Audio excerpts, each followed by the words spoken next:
അപ്പൊ ഭഗവാൻ ജനിക്കില്ല. ഭഗവാൻ ഒരിക്കലും ജനിക്കില്ല. അകായം, ഔരണം, അശ്നാവിരം, ശുദ്ധം, അപാപവിദ്ധം, കവിർ, മനീഷി, സ്വയംഭൂ. ഇത്ര അർത്ഥാണ്. അപ്പൊ എന്തായാലും ഭഗവാൻ ജനിച്ചില്ല. പിന്നെ ആരാണ് ജനിക്കുന്നത്? ഇങ്ങനെ മോക്ഷത്തിലെത്തുന്ന ജീവാത്മാക്കളുണ്ട്. അവർക്ക് ഇനിയൊന്നും ആവശ്യമില്ല. അവരൊരു ബന്ധനത്തിലുമില്ല. എല്ലാ ബന്ധനങ്ങളിൽ നിന്നും അവരെന്ത് ചെയ്തിരിക്കുന്നു? മുക്തി നേടിയിരിക്കുന്നു. അവരെ സംബന്ധിച്ചിടത്തോളം കൽപ്പാന്ത കാലത്തോളം അവരവിടെ ഇരുന്നതിന് ശേഷം, ഈ മോക്ഷം എന്ന് പറഞ്ഞാല് ജയിലൊന്നുമല്ല. ചിലത് പറയില്ലേ, മോക്ഷം കിട്ടിയാൽ പിന്നെ ഇങ്ങോട്ടൊന്നും തിരിഞ്ഞു നോക്കണ്ട എന്ന് പറയും. അത് ശരി, അത് ജയിലാ. അതിന് കാരാഗ്രഹവാസം എന്ന് അറിയാം. നമുക്ക് ഇഷ്ടമുണ്ടെങ്കിൽ ഒരു ദിവസം നോക്കാൻ. അപ്പൊ നമ്മൾ ആലോചിക്കാം, നമുക്ക് നമ്മളെ സ്വാതന്ത്ര്യം അനുസരിച്ച് മോക്ഷം കിട്ടും. ഒരു ദിവസം രാവിലെ ആണെന്ന് തോന്നാണ് ഒന്ന് KVR എന്ന് വന്ന് വിചാരിച്ചാൽ പറ്റില്ല എന്ന് പറഞ്ഞാൽ അത് തടസ്സമാണ്. അത് അനുവദനീയമല്ല. ആണോ? അപ്പൊ എല്ലാവർക്കും സ്വാതന്ത്ര്യമുണ്ട്. മോക്ഷം എന്ന് പറഞ്ഞാൽ എന്താണ്? സ്വാതന്ത്ര്യമാണ്. അപ്പൊ ജനിക്കാതിരിക്കാനുമുള്ള സ്വാതന്ത്ര്യത്തിനെയാണ് മോക്ഷം എന്ന് പറയുന്നത്. അല്ലാണ്ട് തീരെ ജനിക്കാണ്ടിരിക്കാനുള്ള ഒരു അസ്വാതന്ത്ര്യത്തിനെ അതിനെ നമ്മൾ ജയിലിലാണ്. അല്ലെ? കാരാഗ്രഹം രണ്ടു തരത്തിലാണ് ബന്ധനം ഉണ്ടാകുന്നത്. ബന്ധനം രണ്ടു തരത്തിലുണ്ടാവും. ഒന്ന്, പുറത്തുനിന്ന് ഒരാൾ കൂട്ടുന്നത്. അത് ഭഗവാനായാലും കൂട്ടൽ തന്നെയാണ്. അല്ലേ? പുറത്തുനിന്ന് ഭഗവാൻ എഴുതിട്ട് കൂട്ടി വിചാരിക്കാം. വിപിന്റെ അതിൻ്റെ ഉള്ളിൽ ഇട്ടു കൂട്ടി, പുറത്തുനിന്ന് ശ്രീധർ കൂട്ടി. അത് ബന്ധനമാണ്. അപ്പൊ വിപിന് ഇഷ്ടമുള്ളപ്പോഴൊന്നും എന്ത് ചെയ്യാൻ പറ്റില്ല, പുറത്തേക്ക്. അതിനാ മോക്ഷം എന്ന് പറയുന്നത് അല്ല. അപ്പോ വിപിന്നൊരു കാര്യം ചെയ്യാം. എന്താണ്? ബോൾട്ട് ഇട്ട് അകത്തിരുന്നിട്ട് ഒരു ദിവസം രാവിലെ തോന്നുകയാണ് എനിക്കൊന്ന് പുറത്തിറങ്ങണം. ശരി, വാതിൽ തുറന്ന് പുറത്തിറങ്ങും. നമ്മളെല്ലാം കൂടി ഓം വിപിനായ നമഃ, ഓം മൗന്യായ നമഃ എന്നൊക്കെ പറഞ്ഞ് നിങ്ങൾ പേരിട്ടിട്ട് ഓം വിപിന്യേ നമഃ എന്നൊക്കെ പറഞ്ഞ് ഒരു പൂജയും ഒരു കലശവും എന്തൊക്കെയാ വേണ്ടത് ചിലത് അല്ലെ, ആരെങ്കിലും ഒരാളെ കിട്ടാൻ വേണ്ടി നിൽക്കുകയാണ്. ചില ആളുകൾക്ക് തീരെ സംസാരിക്കാൻ പറ്റാത്ത ആളുകളൊക്കെ ഉണ്ട്. അതായത് നാവൊന്നും പറ്റാത്ത ആളുകൾ പോലൊക്കെ എഴുത്തിലൂടെയാണ്. അപ്പൊ ഉടനെ അയാൾ മൗനി ബാബ. അപ്പൊ അയാൾ ആരായി? മൗനി ബാബ. ഒരിക്കൽ ദയാനന്ദ സരസ്വതിയോട് ഒരാൾ ചോദിച്ചു, ബാബ വിളിച്ചു. ഉടനെ ദയാനന്ദ സരസ്വതി മറുപടി പറഞ്ഞു. സ്വാമിജി പറഞ്ഞതെന്ന് വെച്ചാല്, ഇനി അങ്ങനെ വിളിക്കരുത്, ബാബ എന്ന് വിളിക്കരുത്. കാരണം ബാബ എന്ന് പറഞ്ഞാൽ കഴുതാന്നാണ് അർത്ഥം. ബാബ means donkey. So don't call me like that. മനസ്സിലായോ? അപ്പൊ അതുകൊണ്ട് ബാബ എന്ന് പറഞ്ഞിട്ട് വിളിക്കരുത് എന്നർത്ഥം. വിശ്രാമ ശബ്ദത്തിന് അർത്ഥം ഇത്രയേ ഉള്ളൂ. നമുക്ക് വിശ്രമിക്കാൻ സമയം തരുന്നു. അപ്പൊ ഓരോ പദങ്ങളുടെയും അർത്ഥം നമ്മൾ പഠിച്ചു. ഇനി അടുത്തതായിട്ട് നമുക്ക് പഠിക്കാനുള്ളത് എന്താണ്? വിസ്താരസ്ഥാവരസ്ഥാണോ പ്രമാണം ബീജമവ്യയം അർത്ഥോനർത്ഥോ മഹാകോശോ മഹാഭോഗോ മഹാധന. അല്ലേ? എന്താ ഇതിനർത്ഥം? ഇതിന്റെ അർത്ഥം എന്താണെന്ന് നമുക്ക് നോക്കാം. വിസ്താരം. എന്താ വിസ്താരം? വിസ്തരിച്ചവൻ വിസ്താരം. അല്ലേ? എല്ലാം വിസ്തരിച്ചു, നാനാഭാഗത്തും വ്യാപിച്ചിട്ടുണ്ട്. സകല ലോകങ്ങളിലും വിസ്തരിച്ചു വ്യാപിച്ചിരിക്കയാൽ ഭഗവാൻ വിസ്താരഃ. എല്ലായിടത്തും വ്യാപിച്ചിട്ടുണ്ട്. തൂണിലും. ഒന്നുകൂടി പറ. എവിടെ? ഒന്നുകൂടി പറഞ്ഞേ, ആദ്യം തൊട്ട്. തൂണിലോ? മറന്നുപോവാ? ഇല്ല, എന്നാ അടുത്ത വാക്ക് കേട്ടോ. സ്ഥാവരസ്ഥാണു. തൂണിലും തുരുമ്പിലും. സ്ഥാവര സ്ഥാണം. ഇവിടുന്നാണ് ഈ പ്രഹ്ലാദന്റെ കഥയുണ്ടാവും. നരസിംഹനായി ജനിച്ചതും മറ്റുമായ കഥകളൊക്കെ ഉണ്ടാകുന്നത്. നരസിംഹ ശബ്ദം ആദ്യമായി ഉപയോഗിക്കുന്ന മൈത്രായണി സംഹിതയിലാണ്. അപ്പൊ അവിടെ തൊട്ട് ഇന്ന് വരെയുള്ള നമ്മുടെ എല്ലാ ഭാഗങ്ങളിലും അവതാര സങ്കല്പങ്ങൾ എല്ലാം കടന്നു വരുന്നത് വാസ്തവത്തിൽ ഈശ്വരനുമായി ബന്ധപ്പെട്ടല്ല. ഈശ്വരന് ജനിക്കാനോ ഒന്നും കഴിയില്ല. കാരണം എന്താ? ഈശ്വരൻ സർവവ്യാപിയാണ്. ഒരു സ്ഥലത്ത് ജനിച്ചു എന്ന് പറഞ്ഞാൽ സർവവ്യാപിത്വം എന്ന അതിന്റെ ഗുണം നഷ്ടപ്പെട്ടു പോയി. പിന്നെ അതൊന്നും കൊള്ളൂലല്ലോ. സർവവ്യാപി എന്ന ഗുണം പോയി. സർവജ്ഞാനിയാവില്ല, സർവ അന്തര്യാമിയാവില്ല, സമസ്ത വിശ്വത്തിന്റെ രചയിതാവാകാനും കഴിയില്ല. എനിക്ക് ഇത് പൊന്തിക്കാം, പക്ഷെ ഈ തൂണ് പൊന്തിക്കാനാവൂ? ഇത് പൊന്തിക്കാം, കാരണം അതിന്റെ ഒരു കപ്പാസിറ്റിക്ക് പറ്റുന്നതാണ്. അല്ലേ? നമ്മളെ പഴയ കഥ അനുസരിച്ച്. പക്ഷേ ഇത് മറ്റുള്ളവരെ കപ്പാക്കിട്ട് വെക്കുന്നല്ലേ നമുക്ക് ചെയ്യാൻ പറ്റൂ, അല്ലേ? അതാണ്. അപ്പോ നമ്മൾ മനസ്സിലാക്കേണ്ടത് എന്താ വെച്ചാല് നമ്മുടെ കപ്പാസിറ്റി അനുസരിച്ചാണ് നമ്മൾ എന്ത് ചെയ്യുന്നത്, നമുക്ക് ചെയ്യാൻ പറ്റുന്ന പണിയെടുക്കുന്നത്. വിശ്വം മുഴുവൻ വ്യാപിച്ചിട്ടുള്ള, വിശ്വത്തിന്റെ മുഴുവൻ അന്തര്യാമിയായിരിക്കുന്ന, സമസ്ത വിശ്വത്തിന്റെ രചയിതാവായിരിക്കുന്ന ഭഗവാന് ഒരിക്കലും രൂപം ഉൾക്കൊണ്ട് ജനിക്കാനാവില്ല. രൂപമുണ്ട് എന്നതിനർത്ഥം, രൂപമെടുത്ത് ജനിച്ചു എന്നതിനർത്ഥം രൂപത്തോടു കൂടി അതിന്റെ ഈശ്വരീയത, അതിന്റെ സർവവ്യാപിത്വം, സർവജ്ഞത്വം, സർവ അന്തര്യാമിത്വം, സർവകർത്തൃത്വം എന്നീ ഗുണങ്ങളുടെ നാശമാണ്. ആ നാശങ്ങൾ ഉണ്ടാവുമ്പോൾ അതിന്റെ ഫലമായിട്ട് നമ്മൾ മനസ്സിലാക്കേണ്ടത്, ജനിക്കുന്നതൊന്നും തന്നെ അവതാര പുരുഷന്മാരെല്ലാവരും വാസ്തവത്തിൽ മുക്താത്മാക്കളാണ്. ആരാണ്? മുക്താത്മാക്കളാണ്. അവര് ഇച്ഛിക്കുകയാണ് എപ്പോഴൊക്കെ ഭവതി ഭാരത അഭ്യുത്ഥാനം അധർമ്മസ്യ സംഭവാമി യുഗേ യുഗേ എന്നൊക്കെ പറഞ്ഞ് അവരുടെ ഇച്ഛയാണ്. കണ്ട് കണ്ട് കണ്ട് സഹിക്കാനാതിരിക്കുമ്പോ ഭഗവാൻ എന്ത് ചെയ്യും? അവിടെ ഇരിക്കുന്ന മോക്ഷാവസ്ഥയിലുള്ള ഏതെങ്കിലും ഒരു ഋഷി എന്ത് ചെയ്യുന്നറിയോ, അങ്ങോട്ട് കയറി വരും. എന്നിട്ട് ഒരു വ്യവസ്ഥയൊക്കെ ആക്കി, ഒന്നും കൂടി ഒക്കെ ഒന്ന് വ്യവസ്ഥയാക്കി മൂപ്പരെടുക്കും. എന്നിട്ട് തീരുവോ? പ്രശ്നം തീരുവോ? ആന്നില്ല. അപ്പൊ എന്താണോ പറഞ്ഞു തന്നത് അതും പിടിച്ചു കയറും. അപ്പൊ നേരത്തെ ഗായത്രി എത്ര തവണ ജപിക്കണം എന്ന് ചോദിച്ചു. ഒരു തവണ, 1000 തവണ, 100,000 തവണ. കുടുങ്ങിയതാരാന്ന് വെച്ചാൽ ഞാനാണ്. എന്ത് പറഞ്ഞു പോയി. അപ്പൊ ഇനിയിപ്പൊ എന്താ ചെയ്യാൻ പോകുന്നത് ഞാൻ പറഞ്ഞുതരാം. ഇനി ആരും പറഞ്ഞിട്ട് ഒരു തവണ ചോദിച്ചാൽ, ഒറ്റ തവണ ചോദിച്ചാൽ പറയും. അപ്പൊ നമ്മളൊന്നും പറയാൻ പറ്റാത്ത സ്ഥിതിയിൽ അവിടെ ഇരിക്കുന്നു. ഞങ്ങൾ എന്ത് പറഞ്ഞാലും നിങ്ങൾ ഉടനെ അതിന്റെ അങ്ങോട്ട് തരും. അപ്പൊ അതുകൊണ്ട് മനുഷ്യൻ പൊതുവെയുള്ള ഒരു സ്വഭാവം എന്തെന്നറിയോ, ചിലർ പറഞ്ഞില്ലേ, നിങ്ങൾ ചിലരോട് ചോദിച്ചോ, പിന്നെ നിങ്ങൾ ഈ അഗ്നിഹോത്രം ദിവസവും ചെയ്യാൻ പറ്റും. അപ്പൊ അഗ്നിഹോത്രം പഠിക്കാനൊക്കെ തുടങ്ങും, സന്ധ്യാവന്തനം പഠിക്കാൻ തുടങ്ങുമ്പോൾ വേറെ പറയുന്നറിയോ, ഇത് വളരെ ചെറുതല്ലേ ചിലരുടെ അഭിപ്രായം. അപ്പൊ ഒരു വലുത് വേണം. ഒരു ചെറുതൊന്നും പോരാ. ചെറുത് ചെറിയത് രാവിലെ സന്ധ്യാവന്തനം ചെയ്യാൻ 10 മിനിറ്റോ എന്തിനും കൊള്ളില്ല. അഗ്നിഹോത്രം 15 മിനിറ്റ് എന്നൊരു സുഖമില്ല. എന്നാ ശരി, നിങ്ങള് പിന്നെ നമ്മുടെ ബൃഹദഗ്നിഹോത്രം അല്ലെങ്കിൽ പവിത്രമൊന്നില്ലേ പഠിക്കാം. ശരി. ഇത് ദിവസം ചെയ്യാൻ പറ്റുമോ? ഇതെന്തായത് 60 മന്ത്രമുണ്ട് രാവിലെ തന്നെ ജപിക്കാൻ. ഇതൊന്നും ചെല്ലാൻ പറ്റുമോ? ഇത് ഭയങ്കരാണ്. അതായത് ചുരുക്കം പറഞ്ഞാൽ ഇവരുടെ ലക്ഷ്യം ഇപ്പൊ എന്താണ്? ഒന്നും ചെയ്യാൻ വയ്യ. വാദം ചെറുതാണുള്ള പരാതി, മറ്റത് വലുതാണെന്നുള്ള പരാതി. എങ്ങനെയായാലും നമ്മളുള്ളിൽ എന്തെയുള്ളൂ? പരാതി. അപ്പൊ ആ പരാതി ഉള്ളത് കൊണ്ടാണ് അത് വിസ്താര ശബ്ദത്തിന്റെ അർത്ഥം നമ്മൾ മനസ്സിലാക്കി. അടുത്തതായിട്ട് പറയുകയാണ്, സർവത്തിലും വ്യാപിച്ചിരിക്കുന്ന ഭഗവാൻ സ്ഥാവര സ്ഥാണു ആകുന്നു. സ്വയം സ്ഥിരനായിട്ട് ഭൂമി തുടങ്ങിയവയെ എല്ലാം തന്നിൽ നിവസിപ്പിക്കുന്നവൻ.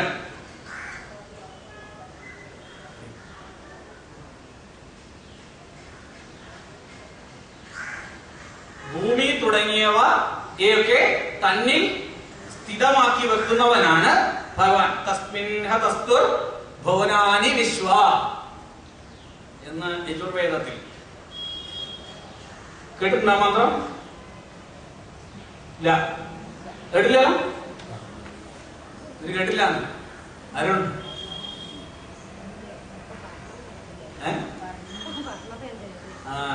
ഞാൻ ശരിയാക്കില്ല.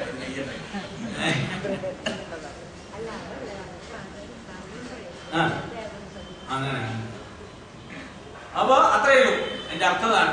ഇനി സ്ഥാണു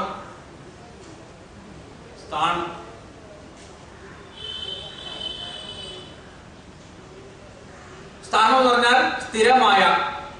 ഇത് ശരിക്കും വാസ്തവത്തില് ഈ സ്ഥാവരം എന്നതിന്റെ തന്നെ അർത്ഥത്തെ പറയുന്നതാണ് സ്ഥാനം. വാസ്തവത്തിൽ ഇത് കർമ്മധാരയ സമാസം എന്ന് പറയുന്ന സമാസത്തിൽപ്പെട്ടതാണ്. ഇവിടെ ഈ സ്ഥാവരം, സ്ഥാണു എന്നിവയുടെ ഒക്കെ അർത്ഥം ഒന്നു തന്നെ. സ്ഥാവരം തന്നെയാണ് സ്ഥാണു. അപ്പോ ഒന്ന് സ്ഥാവരം എന്ന് പറയുന്നത് അതിന്റെ വിശേഷണം, ഇതിനെ വിശേഷിപ്പിച്ചു പറയും സ്ഥാവരം. സ്ഥാണു എന്ന് പറയുന്നത് വിശേഷ്യം. ആണ്. അത്രയും വ്യത്യാസമേ ഉള്ളൂ. തൂണ് താങ്ങി നിർത്തുന്നത്, ഒന്ന് താങ്ങി നിർത്തുന്നത്, മറ്റത് തൂണ്. ഇപ്പൊ തൂണിലും തുരുമ്പിലും ഭഗവാൻ ഉണ്ടായി തുടങ്ങിയല്ലോ അല്ലേ? ഈ കാഴ്ചപ്പാടിൽ നിന്നാണ് വാസ്തവത്തിൽ ഈ തൂണ് പൊളിച്ച് മൂപ്പര് കയറി വന്നു എന്നൊക്കെ പറഞ്ഞു വന്നില്ലേ, ആ കഥയൊക്കെ ഉണ്ടാവുന്നത്. ഈ കഥയെ കഥയായി കാണാത്തിടത്തോളാണ് പ്രശ്നങ്ങൾ. കഥയെ നിങ്ങൾ കഥയായി കാണുകയും അതിനകത്തെന്തുണ്ട് എന്ന് നോക്കുകയും ചെയ്താൽ നന്നായിരിക്കും.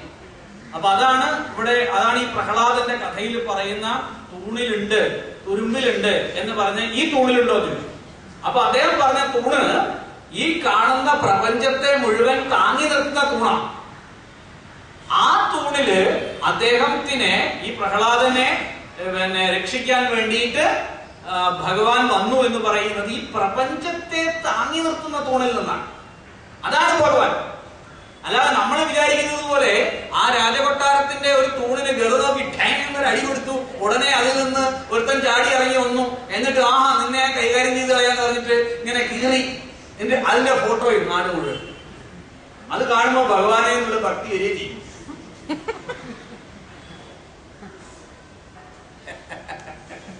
അല്ലേ? എങ്ങനെ ഭക്തി വരുന്നില്ലേ? അതൊരു ഭയങ്കര സംഭവമല്ലേ? ശരിക്കും ഒരു ഭയത്തെ അങ്കുലിപ്പിക്കുന്ന ഒരു ഫോട്ടോ കണ്ടിട്ട് നിങ്ങൾക്ക് ഭക്തി വരിക. യഥാർത്ഥത്തിൽ നിങ്ങൾ എന്തെങ്കിലും ചിന്തിച്ചിട്ടുണ്ടോ ഈ ഫോട്ടോയെ കുറിച്ച്?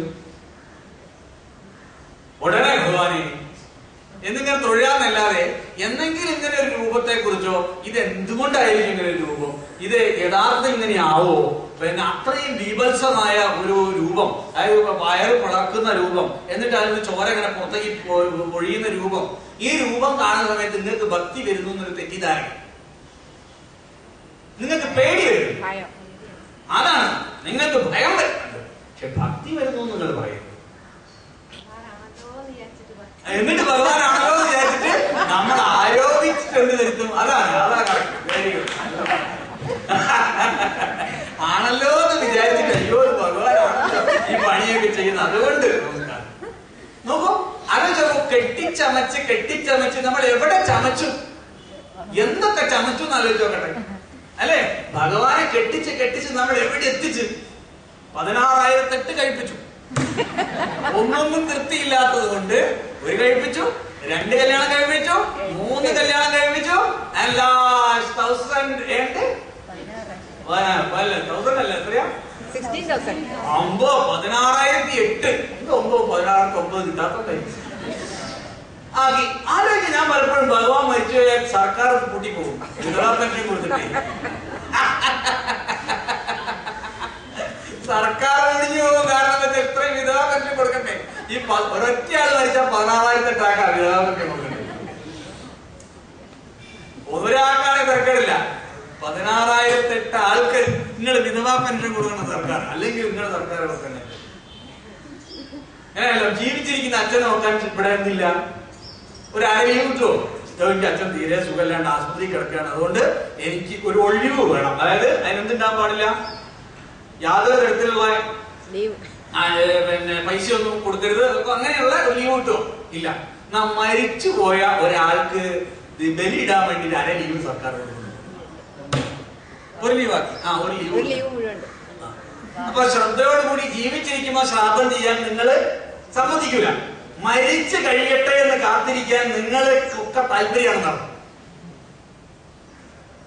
എന്നിട്ട് നിങ്ങൾ പറയും നിങ്ങളൊക്കെ 100% സാക്ഷരരാ, കടുത്ത വിവരമുള്ളവരാ, ഞങ്ങളൊക്കെ അത്ര അത് പഠിച്ചിട്ട് MA കഴിഞ്ഞിട്ട് PhD കഴിഞ്ഞിട്ട് ഡോക്ടറേറ്റ് കഴിഞ്ഞിട്ട്, എന്നിട്ട് ഈ വിട്ടിത്തരം പോകുന്നില്ല.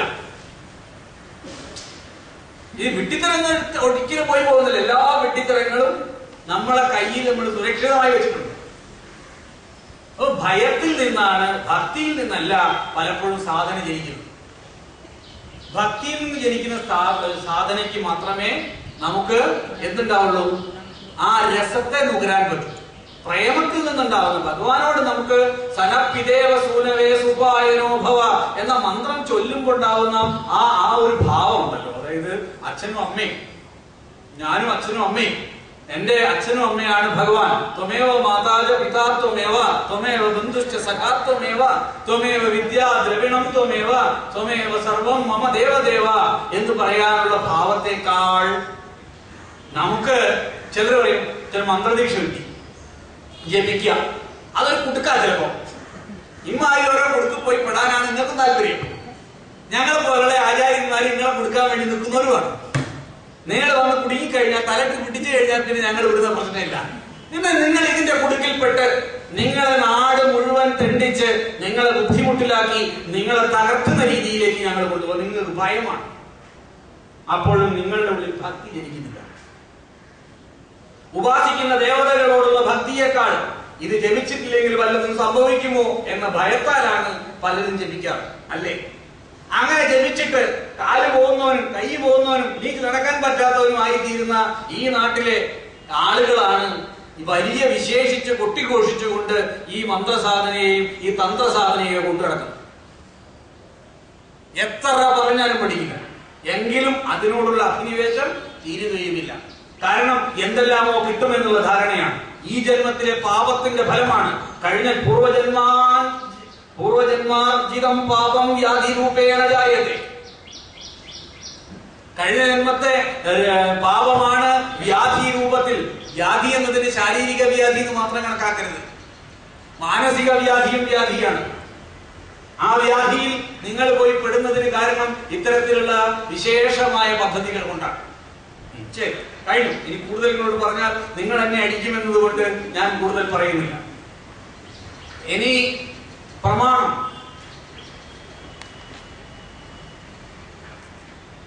ജ്ഞാനസ്വരൂപനാകയാൽ സ്വയം ഭഗവാൻ പ്രമാണരൂപമാകുന്നു, പ്രമാണം ആകുന്നു. എല്ലാ ജ്ഞാനവും ഭഗവാന്റെ കയ്യിലാണ്. ജ്ഞാനസ്വരൂപൻ ആകയാൽ ഭഗവാന്റെ പേര് പ്രമാണം എന്നായി.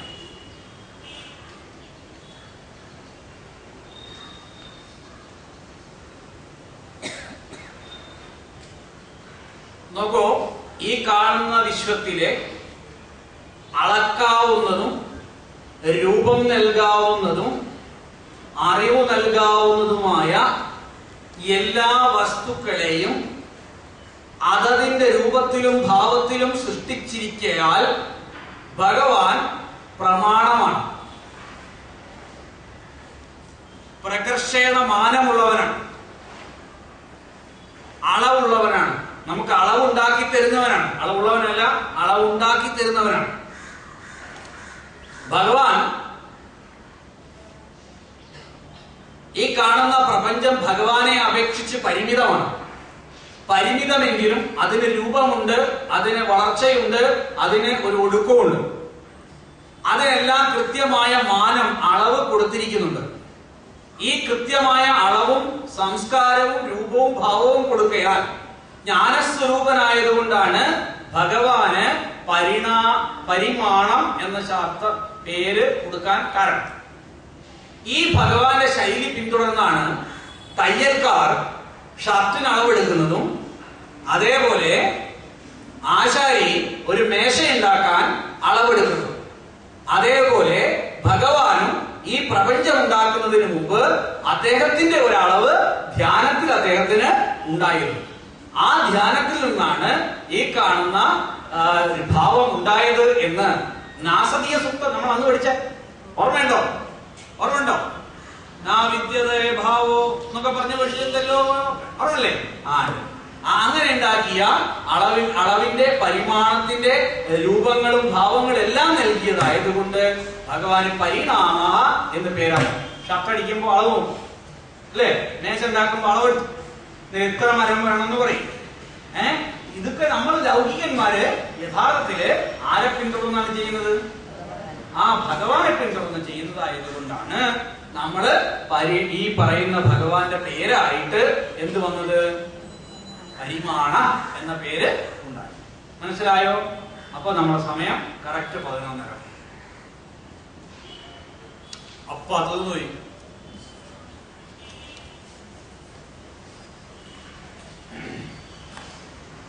ശാന്തി മന്ത്രം ചൊല്ലുന്നുണ്ട്. പിന്നെ എന്നോടെന്തോ പറയാനുണ്ടോ?